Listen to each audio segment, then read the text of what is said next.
Hello, my name's Andrew Lambeth. I'm Professor of Education at the University of Greenwich, and I'm a member of the Literacy Editorial Board. Okay, great. I've just written my dissertation, and my supervisor says it's excellent and of publishable quality. Can I just send it to you? Well, first of all, congratulations on producing an excellent dissertation, and we expect the standard of scholarship will be of the quality expected by the reviewers of our articles. However, Literacy publishes specially crafted journal articles on literacy, and you'll know that articles in these kinds of publications don't look the same as dissertations entirely. The length and the detail included will be greatly reduced. And if you've written a thesis at doctoral level, you may be wishing to consider, which one of your chapters could be adapted to be in the journal article, or which themes that you might want to concentrate in one particular journal article. But an MA dissertation may be more adaptable from it's just the way you've structured it for your dissertation. So I'm just wondering what the difference is between a dissertation and an article, in your opinion. Well, in many cases the difference will be in length and detail. Articles in literacy should be between 3,000 and 5,000 words, and it's very rare that our editors will accept anything outside this word length. For your dissertation, you would have included components that your university wants so as to meet academic requirements for whatever level you've been studying at.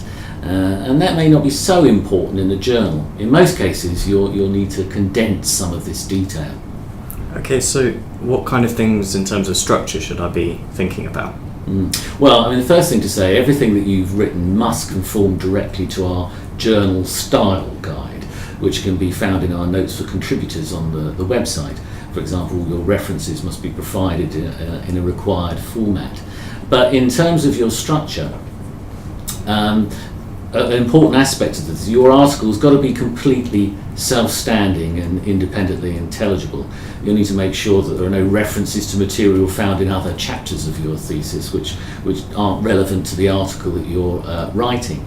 But if your article will be reporting on empirical research, then our reviewers will be looking for a structure not too unlike what you may have produced for your MA dissertation, for example, but in a scaled-down way.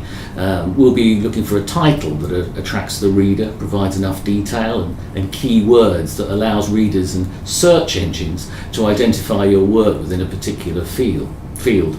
We want an introduction which contextualizes the work that you're about to describe and explains why you set about doing it in the first place.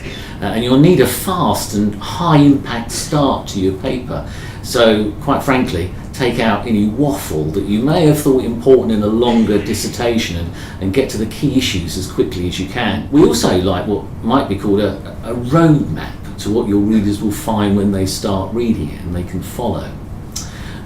You'll need to cut out long literature reviews and methodologies. These are both very important components when describing any kind of empirical research. In a journal article, they mustn't be too long. So you might want to apply the say it once, say it right maxim. So a level of detail required for a dissertation is not needed for a journal article. But your readers in your article will need to be satisfied that what you did for your research makes the results valid. And don't forget to include a brief section about the ethical issues involved in collecting your data. Great, thanks. What about my conclusion?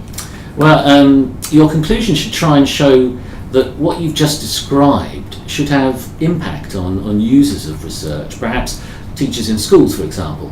So make some recommendations based on what your research has shown. Great, thanks for your help, Andrew. Pleasure.